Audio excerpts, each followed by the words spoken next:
যে ফুড পার্টিকেলটা বললাম glucose C6H12O6। তাহলে এর আমাদের যে মলিকুলার স্ট্রাকচারটা আমাদের কেমন হচ্ছে দেখে নিন।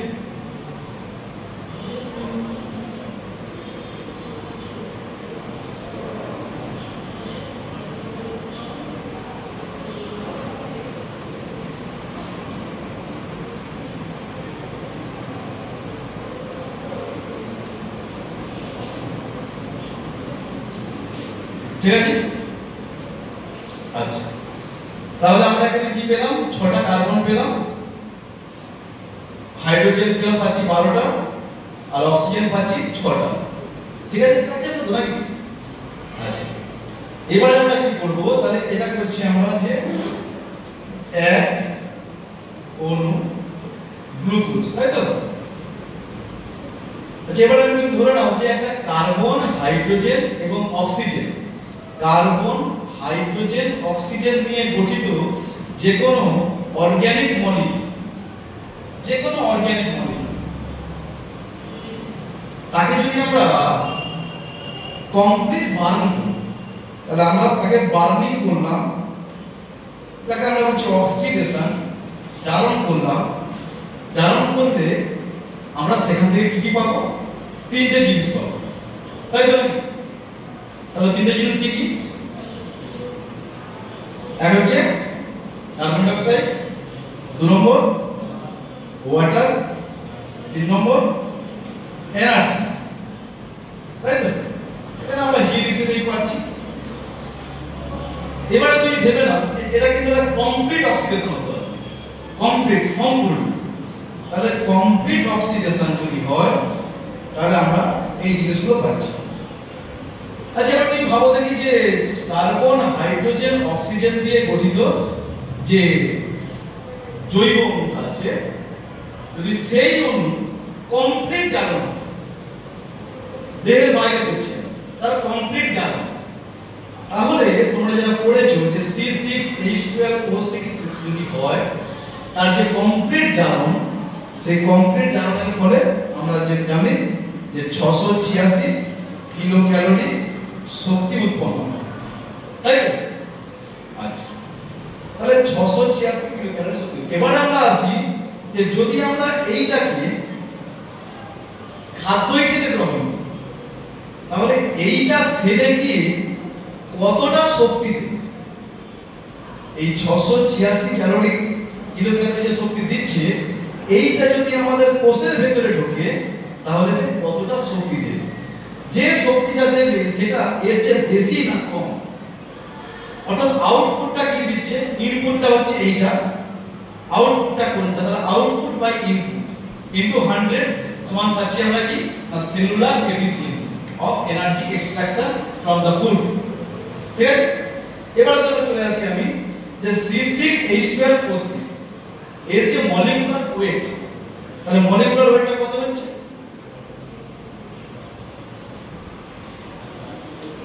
দেখো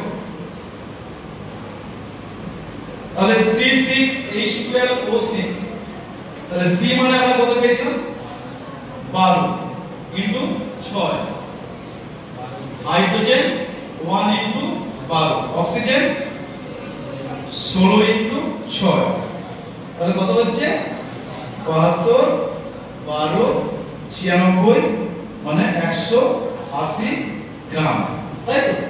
একে আমরা কি করব, 1 মোল, আমরা এইভাবে ইউনিটটা লিখি, তাহলে 1 মোল।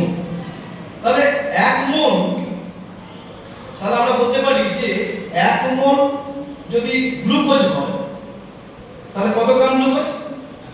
180। আচ্ছা তাহলে এখানে চলে আসি আমরা যে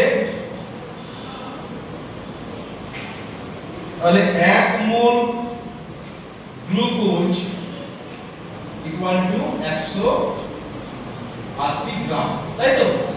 আচ্ছা আমরা বলতে পারি equal to 6.022 into 10 to the power 23। Clear? Clear? আচ্ছা তাহলে এই যে 180 গ্রাম গ্লুকোজ এর যদি সম্পূর্ণ জারণ হতো তাহলে 180 গ্রাম থেকে আমরা কত পেতাম? 686 কিলো ক্যালোরি শক্তি পেতাম। তাহলে এখন 1 গ্রাম থেকে কত পাবো? 686 বাই 180, তাই তো, সমান অ্যাপ্রক্সিমেটলি 4। ঠিক আছে, অ্যাপ্রক্সিমেটলি 4। ক্লিয়ার? এইবারে চলে এসো আমাদের সেলে। আচ্ছা, তাহলে আমাদের সেলে যখন একটা গ্লুকোজ ঢোকে তখন কি হয়? তখন কোষের সাইটোপ্লাজমের মধ্যে হয় কি না গ্লাইকোলাইসিস। মাইটোকন্ড্রিয়ার মধ্যে কি হয়? দুটো ঘটনা ঘটে। একটা হচ্ছে ক্রেবস সাইকেল, তাই তো, আর একটা হচ্ছে অক্সিডেটিভ ফসফোরাইলেশন, তাই না? Oxidative phosphorylation. ক্লিয়ার? এখন এই তিনটে যদি আমি মিডিয়ে দেখি, সেখান থেকে কতগুলো এটিপি উৎপন্ন হয়? না 38 অণু এটিপি উৎপন্ন হয়। তাহলে 1 মোল গ্লুকোজ সমান 38 মোল এটিপি বলতে পারি। 1 mole glucose equal to 38 mole ATP. তাহলে আমি যদি এখানে লিখি এইভাবে, এসব বোঝা যাচ্ছে? একে বলছি আমরা কি সেলুলার রেসপিরেশন। তাহলে আমি ধরো বললাম যে 1 মোল গ্লুকোজ সমান 38 মোল এটিপি। ক্লিয়ার? আচ্ছা, এবারে একটা এটিপি আমরা ভাঙবো, আমার একটা এটিপি ভাঙবো। আচ্ছা, একটা এটিপি ভাঙলে কত শক্তি উৎপন্ন হবে? 7.3 কিলো ক্যালোরি শক্তি উৎপন্ন, তাই না? তাহলে এবার দেখো যে আমাদের তো 38 মোল বা 38 অণু এটিপি আমাদের কোষের মধ্যে উৎপন্ন হবে।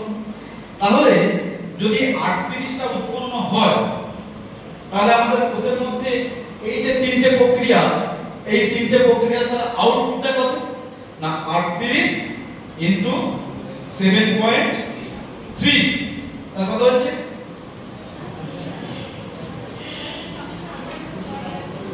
277.4, তাই তো? এটা হচ্ছে, তাহলে এইটাকে আমরা ধরে নিই আউটপুট। যদি এটা আউটপুট হয়, তাহলে আমাদের ইনপুট কত ছিল? 686। यस, তাহলে আমি এখানে লিখে নিচ্ছি যে আউটপুট বাই ইনপুট ইনটু 100। তাহলে আউটপুটটা হচ্ছে আমাদের 277.4 বাই ইনপুটটা হচ্ছে 686 ইনটু 100 সমান কত হবে?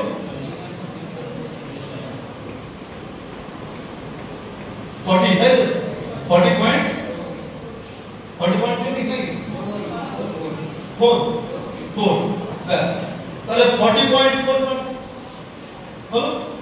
তাহলে দেখা দেখি যে আমাদের এই যে 40.4 হচ্ছে আমাদের এই cellular efficiency of energy extraction from the food. ঠিক আছে, আমাদের যে কোষের মধ্যে শক্তি উৎপাদনের যে দক্ষতা কোন খাদ্য অণু থেকে, সেটা আমরা পেয়ে গেলাম। এবং এটা পেলাম কি থেকে? এটা পেলাম আমরা গ্লুকোজ থেকে। ঠিক একইভাবে আমরা পাবো প্রোটিন এবং ফ্যাট। দেখো আমাদের ক্ষেত্রে যদি এই ধরো 38 আমি বললাম যে আমাদের কোষে, যদি আমি কোষটাকে ফিক্স করে দিই, আমি ধরলাম হৃদপেশি বা নিউরনের মধ্যে, ধরো বললাম যে স্নায়ু কোষের ক্ষেত্রে কিন্তু এটিপির সংখ্যা হবে 36। তখন কিন্তু হবে 36 ইনটু 7.3, এটা হচ্ছে আউটপুট। কিন্তু ইনপুটটা হচ্ছে আমাদের 686।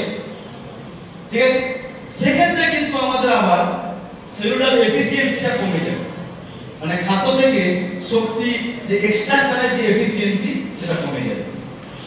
এবার যদি আমি ভাই পেট্রোল, সেটাও কার্বন, হাইড্রোজেন, অক্সিজেন, একটা পেট্রোল চালিত ইঞ্জিনে আমি ঢাললাম, তার কিন্তু যে এনার্জি এক্সট্রাকশন করবে তার পরিমাণটা হবে 25%, অনেক।